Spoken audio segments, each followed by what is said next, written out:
quand vous en parlez dans un party, à quelque part, avec un verre dans le nez, pensez qu'il y en a une travailleuse du sexe parmi vous qui vous entend puis qui écoute, qui reçoit vos mots. Quand les gens vont dans des clubs, toutes les travailleuses du sexe qui sont là, toutes les danseuses, on est toutes des travailleuses indépendantes. Bien, le travail du sexe, c'est quand il y a un échange de services au niveau comme intime, sexuel, en échange d'une compensation financière. Puis ça prend différentes formes, donc ça peut être du full service, ça peut être des massages érotiques, ça peut être danser, ça peut être de la domination, fait que c'est quand même un gros spectre.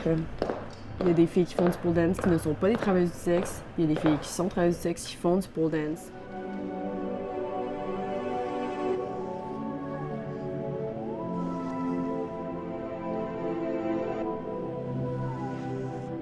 En fait, on est obligé de faire 2 stages par soir.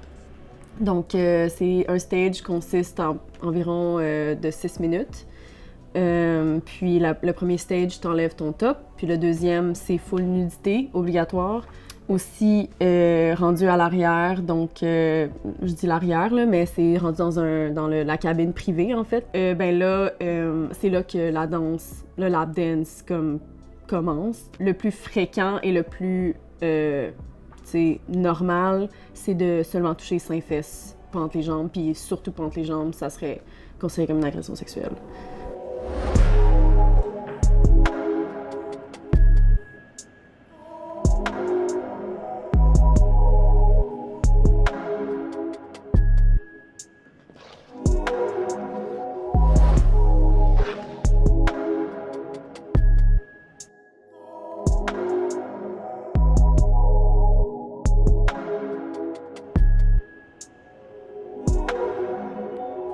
Moi, personnellement, quand je me sens le plus en danger, c'est quand je quitte le club à la fin de mon shift. Parce que t'es comme dehors, puis là, tu cherches un taxi, puis là, il y a beaucoup de clients, puis ils vont te voir.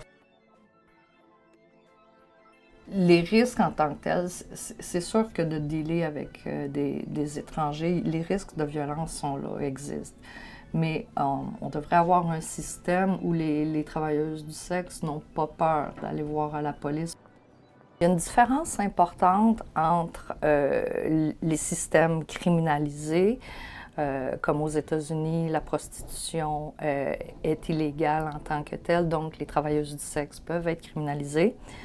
La légalisation, c'est quand le gouvernement met des lois très restreintes sur qui peut pratiquer le travail du sexe et de quelle façon. Tandis que ce que les travailleuses du sexe veulent vraiment, puis qui est demandé à l'international, c'est la décriminalisation, c'est-à-dire d'enlever les lois criminelles qui entourent et encadrent le travail afin que leur travail soit considéré comme une entreprise, comme les autres. Donc, la décriminalisation, c'est la première étape pour ensuite dénoncer les discriminations, protéger les communautés contre les discriminations et pour ensuite pouvoir se battre pour les mêmes droits.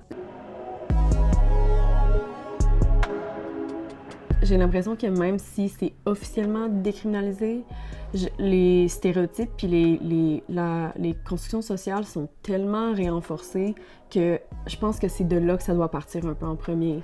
Mais de toujours penser que dans un groupe, il y a une travailleuse du sexe anonyme qui s'est pas hâtée, mais qui font partie de nous, puis qui sont là à côté de nous et si vous faites des jokes niaiseuses, elles vont les entendre. Ils vont le recevoir comme une forme de violence psychologique. Et elles sont partout. Les travailleuses du sexe, elles peuvent juste ne pas s'afficher.